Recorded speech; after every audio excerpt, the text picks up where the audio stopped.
Жарма ауданында жасалып жатқан игі жұмыстар көп. Солардың ішінде көгалдандыруға баса назар аударылуда. Көшедегі жұмыстары жанданып, танымал тұлғалар ат салысып, туған елдің көркеюіне үн қосуда. Қазақстанның халық артисі Роза Рымбаева, парламент мәжілісінің депутаты Дәулет Тұрлыханов және бір топ өнер жұлдызы Қалбата ауылында жергілікті тұрғындармен бірге ағаш екті. Әрегілген тал болашаққа деген қамқорлықты білдіреді. Бүгінгі жас көшеттер ертеңгі күні сая болар, жасыл желекке айналады. Осындай жайма шуақ көктем күнінде сіздермен кездескенімізге өте қуаныштымыз. Еліміз, жеріміз көркейе берсін. Әр қайсымыз өзіміздің еңбегімізбенен осы еліміздің, мемлекетіміздің, халқымыздың өркендеуіне үлесімізді қоса берейік. Осыдан 30 жыл алдын мен бір Семей өңіріне, әрине Жарма ауданын аралағанбыз. Дәулет Болатұлы Тұрлыханов ағамыз сайлауға науқан кезінде, сол кезде 30 жыл болыпты, бұл бекер емес. 96 жылы, биыл 2000 зымыран өтіп жатқан уақыт. Бүгін керемет тарихи сәт болып жатыр. Мына жерде әдемі аллея бой түзеп жатыр. Уақыт өтеді, 10 жылдар, 20 жылдан кейін келіп жатсақ, бой көтеріп, ағаштарымыз бой көтеріп, тұрарына кәміл сенеміз. Орталық саябақта егілген әр ағаштың жанына оны отырғызған адамның аты жөні жазылған арнайы тақтайшалар орнатылды. Ауданның еріктілері де үлес қосып, өнегелі істен қалыс қалмады. Таза Қазақстан экология акциясы аясында жұмыстар тұрақты түрде жүргізіліп жатыр. Ол күнделікті тұрақты тұрғындар мен ауыл маңайын тазалап, абаттандыру жұмыстарын, жаңағы көшеттер отырғызу жұмыстары атқарылуда. Бүгінгі таңда Қаратөбе ауылының ішінде 300-ге жуық көшет ағаштарын отырғыздық. Суғарылып, соның барлығы қаралып жатыр. Тазалықтар жақсы сатылып, қазір тұрғындар да өз тараптарынан жақсы атсалысып жатыр. Негізіне біздің ауданда, біздің ауылымызда осы Таза Қазақстан акциясы күннен күнге жүргізіліп дамып жатыр деп айта аламыз. Және де осындай бір керемет акцияға Роза апамыз сияқты, Дәулет ағамыз сияқты тұлғалардың келіп қатысып жатқаны біз үшін үлкен мәртебе деп санаймыз. Сіздерге өте үлкен алғысымызды білдіреміз. Осы Таза Қазақстан акциясының ары қарай жалғасуына өзіміздің үлесімізді қосамыз деп айта аламыз.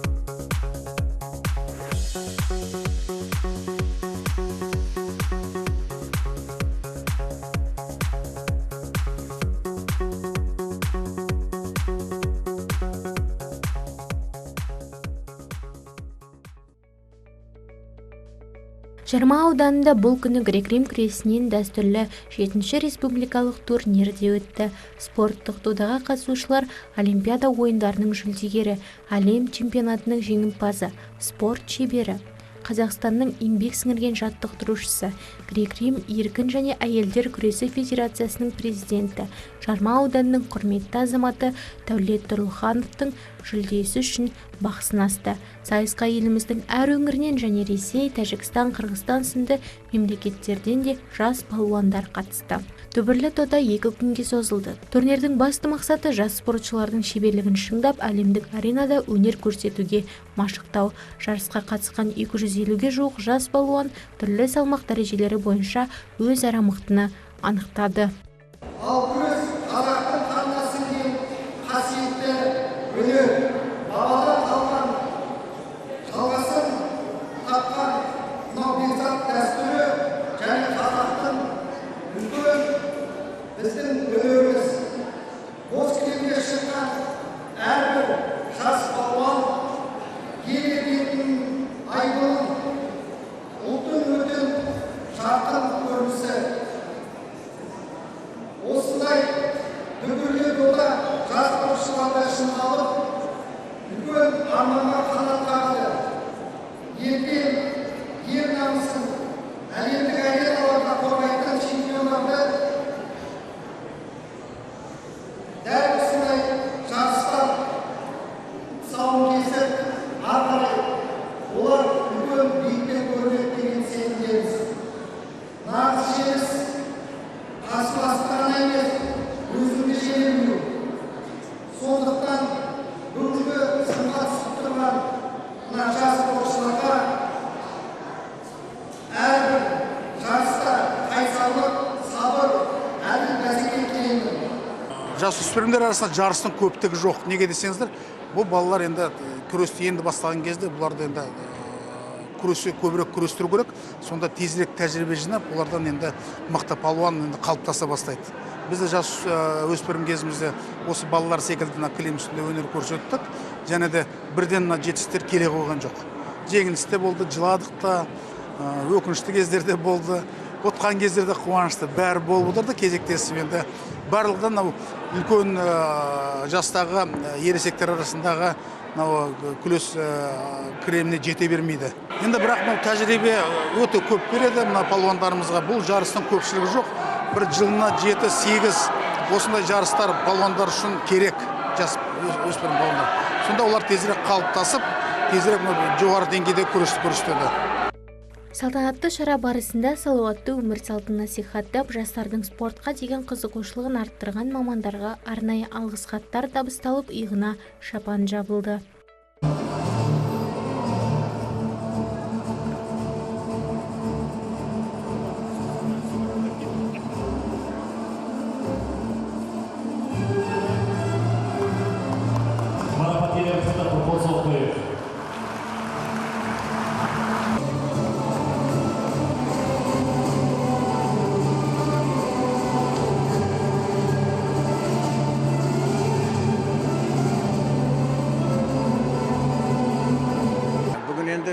Ерекше қуаныш, мынандай үлкен ғимаратта басқа мемлекеттен келіп, республика ретінде бұлай өткізген турнир өте жақсы. Балаларға тәрбиеге, далада жүріп неткенше, оданша мына грек-риммен күресіп.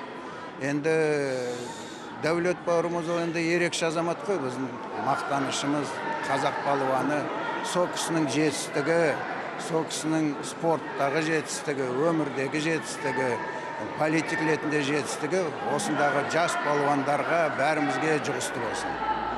Жаттықтырушылардың жарыстан алған әсері тамаша. Дәстүрлі сайысқа үлкен дайындықпен келген бапкерлер әр шәкіртіне зор сенім артты. Біз Шығыс Қазақстан облысынан келдік, Өскемен қаласынан. 5 оқушыға келдік. Бүгін 3 бала күресті. Біреуі 52 килограммда чемпион болды, біреуі 44 килограммда үшінші орын алды. Жарыстың деңгейі өте жақсы, жоғары деңгейде. Жыл сайын өтеді Дәулет ағамыздың турнирі.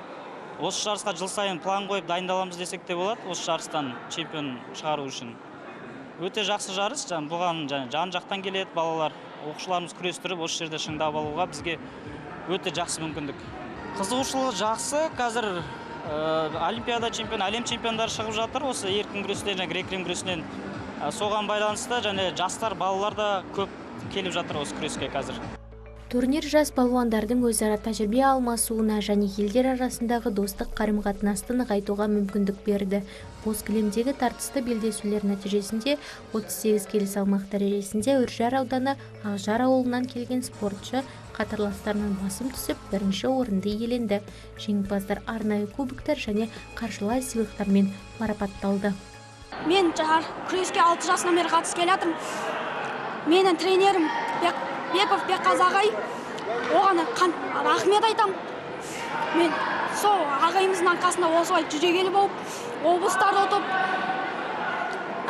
жеңістерге жетіп жүрміз. Осы жарысқа өте қатты қуандым, өте көп жүлде берді, ақшалай да көп сыйлықтар берді. Мен бұл жарысқа бірінші рет емес, 2-3 рет қатысып тұрмын. Дәулет ағадай болам, Олимпиада чемпионы болам. Мен қарсыласым өте жақсы бала болды. Ол балаға да сәттілік тілеймін, келесі жарысқа талатуға. Және де қалған осы жарыс өте жақсы, және кішкене күрделілеу болды.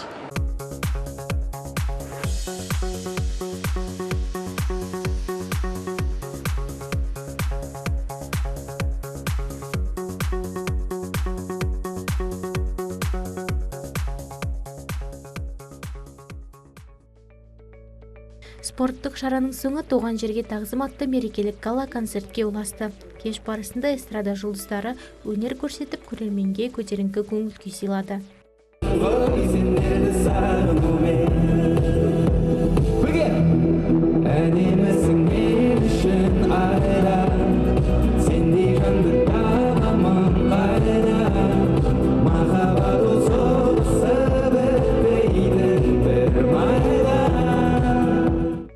Кеш Кеш аясында Дәулет Тұрлыханов ауданның намысын қорғап жүрген азаматтарды марапаттап, қазақ эстрадасының шоқтығы биік жұлдызы Жарма ауданының тумасы Роза Рымбаеваға көлік тарту етті.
Сөз таба алмай жатырмыз. Біз негізі осылай болады деп күтпегенбіз. Енді киіп, шынымен де бақытты жан болып тұрмыз. Сондықтан көп рахмет сіздерге, Жарма. Көп рахмет, Қалбатау, бақытты болыңыздар. Әлемді өзінің жамбасына бағындырған даңқты палуан Дәулет Болатұлы Тұрлыханов осы өлкеде туғанына жаңа мен сахнадан тұрып, өзім басым деймін. Осындай батырлар туа берсін.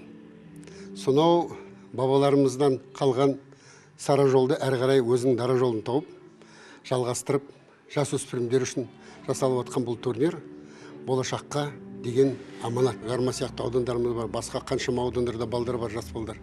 Солар өсіп өнсе, ең мықтысы сол негізі. Сондықтан тек қана береке бірлік тілеймін халыққа. Балаларымыз дені сау болып, жақсы өсе берсін. Кеш жақсы, халық Құдайға шүкір келіп өздерінің көңілімен бөлісіп жатыр. Жиналған қауым бұл кештен мол әсер алды. Өнер жұлдыздары Қалбатау жұртшылығына тамаша ән шашу тарту етті. Құлақтан кіріп бойдалар әсем әнді тыңдауға жиналған тыңдармандардың қатары көп болды. Кеңіз қалай? Өте керемет, жақсы. Концерт қалай? Кеш ұнап жатыр ма? Ұнап жатыр, жақсы басталды. Қуанып жатырмыз. Жерлесіміз Роза апайымыз, Роза Қуанышқызы еліне келіп мынандай концерт беріп жатқанына өте ризамыз. Және мына Дәулет Тұрлыханов осы ауылдың тумасы, осы ауылда өскен, тұрғып жатқан үй әлі бар. Сондықтан қуаныштымыз, шексіз енді, өте қуаныштымыз. Керемет болып жатыр бәрі, жақсы. Мен Роза Рымбаеваларды көріп кеп тұр. Калифорнияны ән естігім кеп тұр. Сол кісілер фотоға түсуге. Осылайша екі күнге жалғасқан іс-шара қорытындыланып, концерттік бағдарлама мерекелік от шашумен аяқталды.